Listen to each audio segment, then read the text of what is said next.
Today, as said, rethinking uptime, the challenge, what does the customer think actually, what is the experience?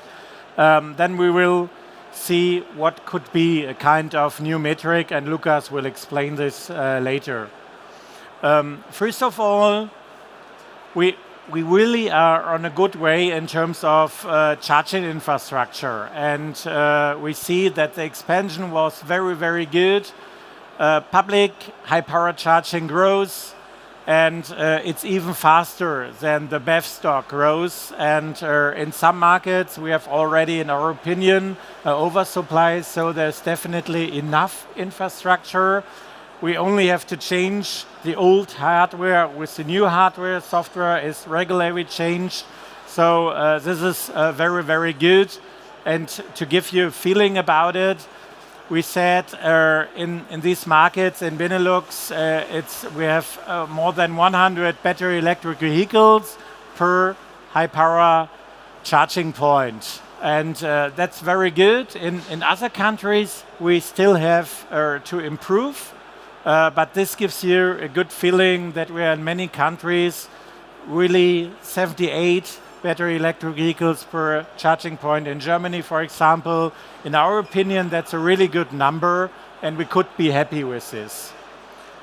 When we then have a look at decreased occupation rates in 2024, this happens if there is enough charging infrastructure to the customers.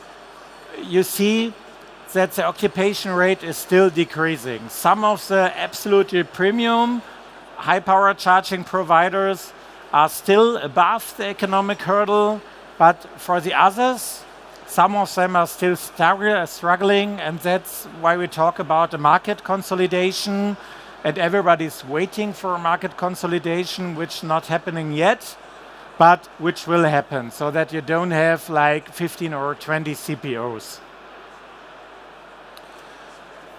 To summarize this, the challenge, in our opinion, is that the reliability and customer experience is a very important factor to succeed in public HPC market.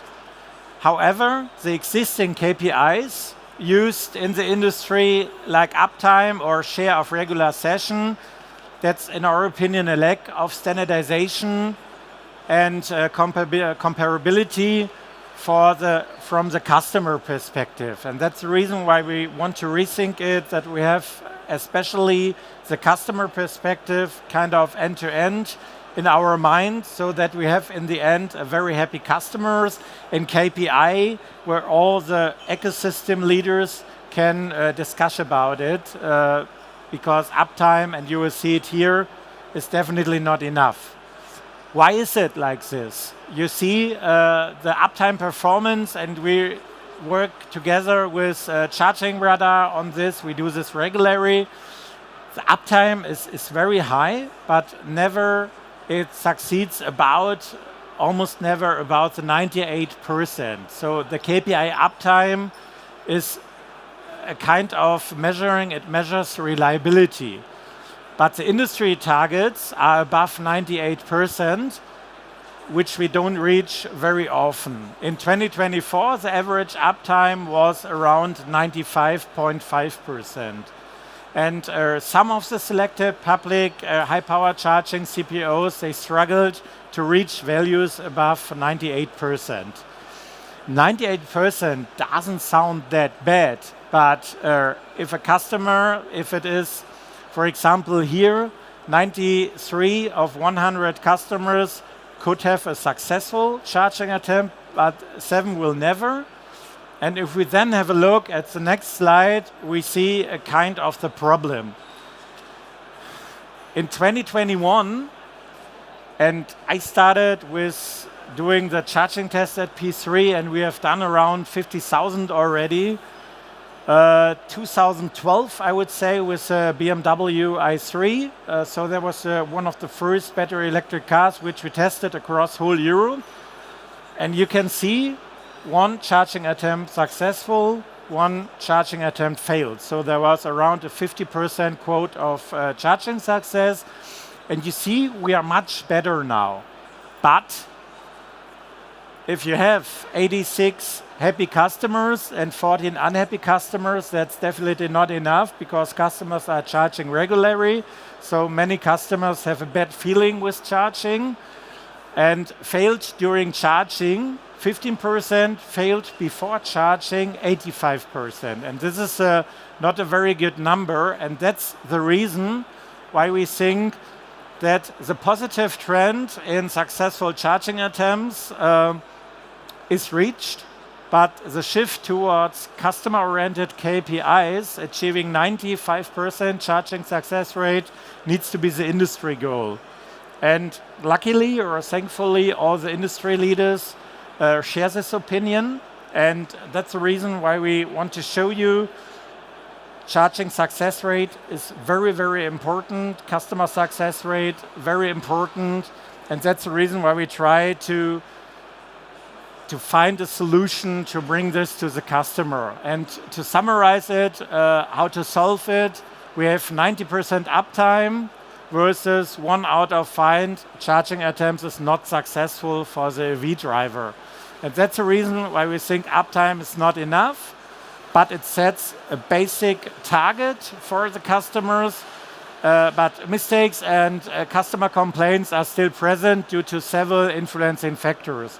And we have to sort the influence factors out, and we have to make progress on these different influencing factors.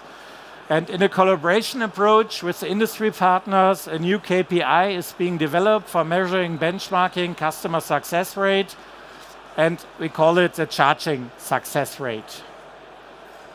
And now Lukas will get much, much deeper into it because he's the expert who has evaluated most of these charging attempts and has had a look into all of the different steps from the customer experience end to end, from driving to the charging station until driving to the next one and what is happening in between. And Lukas, welcome here on stage.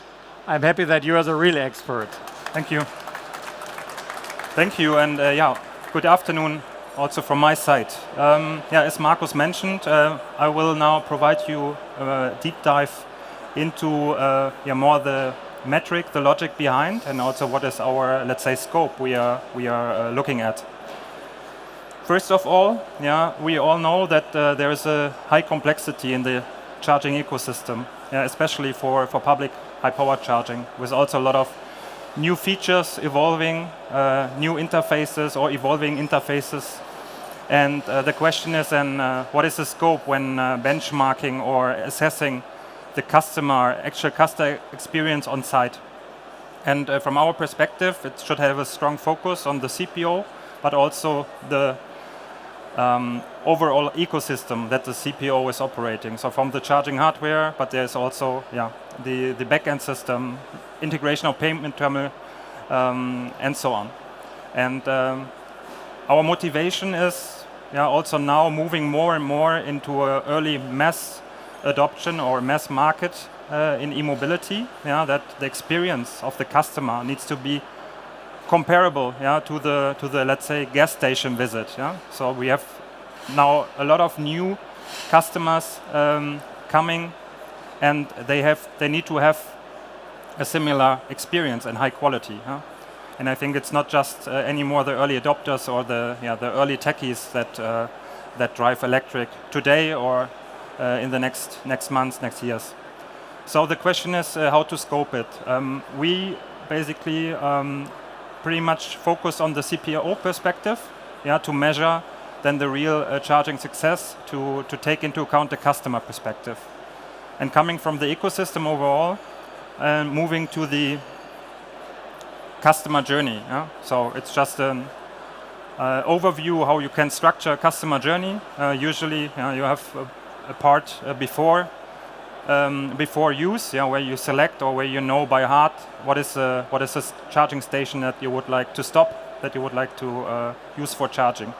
You will come there, you will park, and then basically the usage actually begins. And we see then the plug-in authentication and so on. You all know it. But also, Markus mentioned that we do a lot of testing in field, and we have evaluated a lot of data points. The question is now how to make kind of a digital twin out of the customer experience. Yeah? What kind of data can you use in order to be as close as possible to evaluating the actual charging experience. So we look at the charging station and also the touch points that are most important, and also based on from our perspective the critical touch points. We see for this kind of KPI the authentication initiation phase, where we see a lot of issues. Yeah, so around 80-85% of errors occurring during this phase, and then we around 15 to 20% during actual charging. Yeah, so power loss, etc. Some examples shown here also out of our test drives. Yeah, the one is a user or customer approaches the charging station and is not able to, on the one hand side, to authenticate. Yeah, there is a certain issue when connecting the right connector, or also not only the authentication that might be linked to poor connectivity, might be linked to poor backend connection, but also we see then certain interoperability issues between the vehicle and the charger to enable the charging communication, and also to enable then the electron flow. So there are a couple of steps, like the charger preparing, handshake, charging before the charger actually starts. So this is basically one top or area that we want to focus on, and then of course the actual charging process, that this is happening without any disruption. Today, and Markus showed already, we have the KPI uptime. So when you think of a customer journey, usually either you know where your charger is and you go there. So then you can be unlucky that the charger is down. But when you have like your navigation in the car, you usually have information about the charger up and running. So the uptime is for us a precondition to evaluate the customer experience, but it's not sufficient.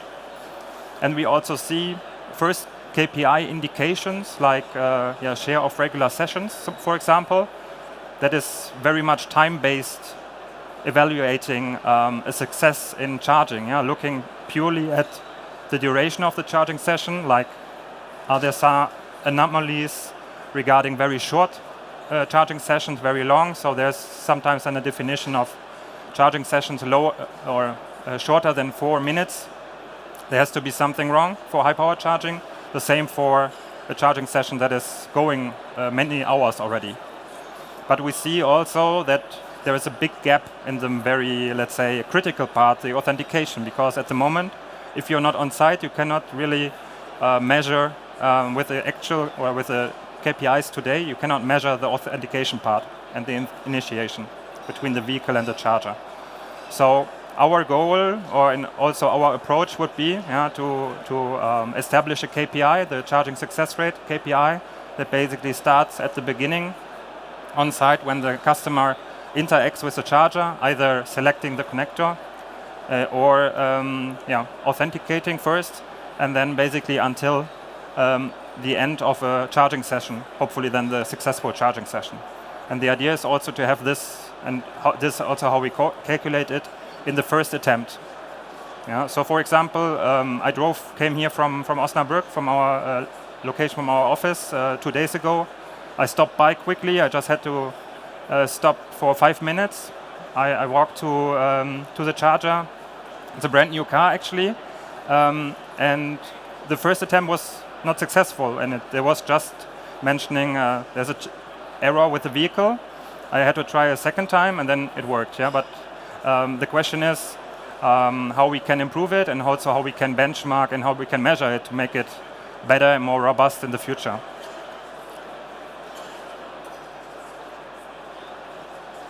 All right, so we have here then the KPIs in more detail. So uptime we talked about. So from our perspective, uptime is then purely asset perspective. So it measures the technical availability of the charging station, And it's a precondition, as I said, for the charging success. Yeah? Without any uptime, you will not have a successful charging session.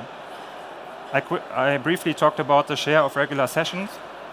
From our perspective, as it is also here in the example, shown sessions as regular between 4 minutes and 24 hours. Yeah, it's kind of inaccurate, and it's just a first indication of a charging success, but it is very limited. Yeah, and also it's not covering the authentication phase. And what we emphasize for is, to have the focus on the authentication part, the initiation part, and the charging part in the customer charging success rate, where we, from a data perspective, not focus on OCPI, how it is usually done with uptime or share of regular sessions, but then go more in detail into the communication of OCPP. Yeah, basically analyzing and understanding the status changes. Yeah, so you also then you are able to collect the information and on the authentication part. Yeah, so when is the charger starting to prepare, when there was a customer attempt. So you have this precise, accurate information coming out of this protocol OCPP. And also we would calculate it as successful when it is the first attempt. Yeah? So advantage, as I said, it's covering as close as possible the real customer experience. Yeah? We also then consider basically on-site the full charging journey, and including, what is very important, the authentication part.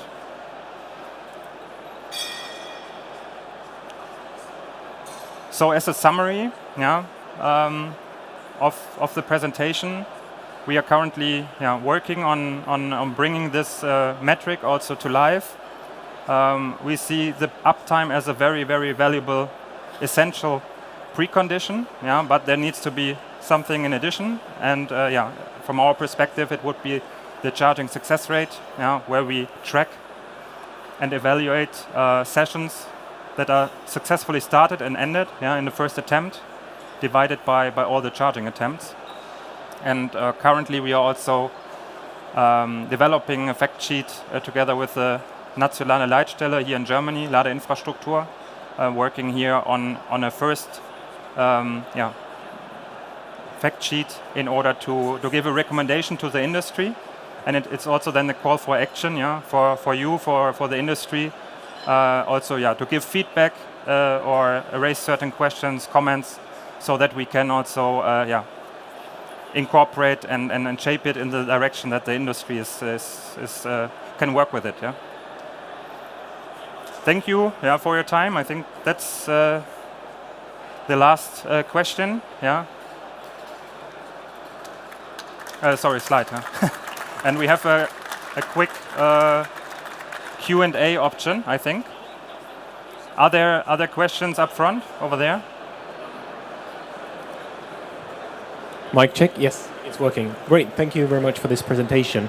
And if I understood you correctly, you look at the OCPP status change when initiating the charging session. Is that correct? That is correct, yeah. Do you also look at OCPP data when it comes to viewing if it was ended successfully, or do you look at some other error codes? Yeah. So basically the data source will be OCPP, and it will be a combination. Yeah. Also, we look at error codes that happen basically during an initiated charging session. Yeah, so that would be included. Any further questions? Yeah, Andreas? Perfect.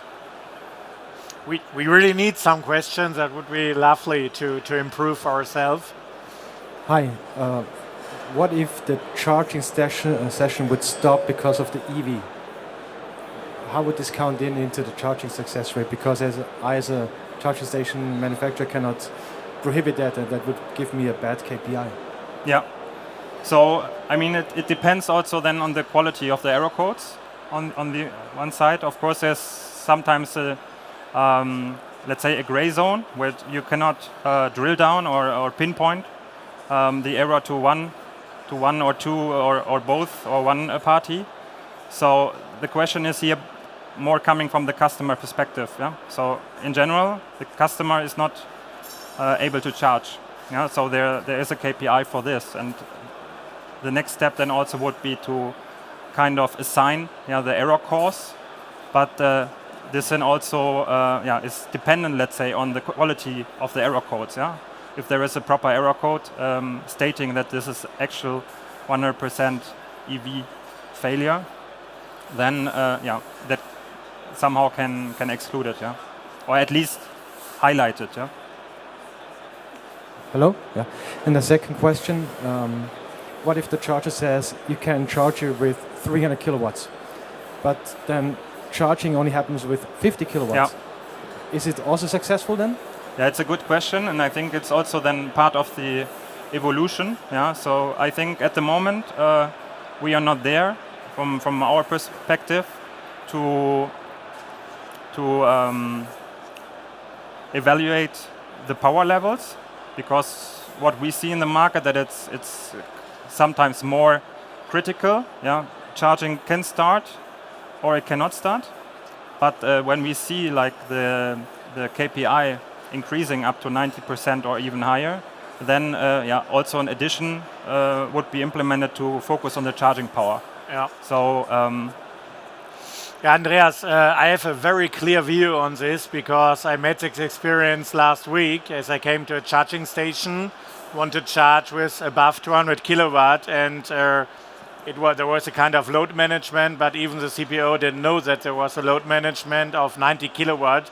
For me, it was a fuck up, a fail, and definitely an unhappy customer, a really unhappy customer. So you could charge, but not as promised. And I think in the future, this should be very clear that this is a fail.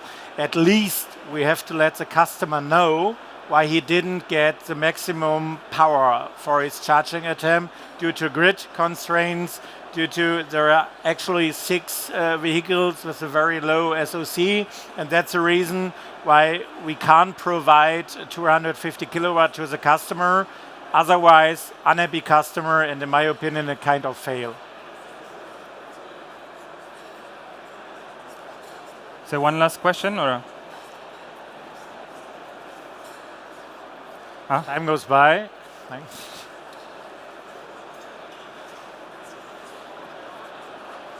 Okay. Is it on? Yes. Yes. So, what is your vision or objective of getting this standard charging success rate metric? Is it like that CPOs can come to you or any form of a company and get it like a certificate that okay, this CPO has 94% charging success rate, or what is the end goal of this? The goal in the beginning is we were asked by many industry players in the supply chain, and they said our partners we work daily with, we argue and we have not the same opinion on uptime, and we need another number. So this is the first step, to find a number which is accepted by the ecosystem players, I would say. And the second target, of course, is that we improve the charging success with every player. And we as P3, because you asked what is our interest, we have so many data, we are a neutral player, and our target is to help our customers to get better as ever, I would say, to be honest. Yeah, that's the target, and hopefully there is also a business model to us, to be honest. Yeah, that's important.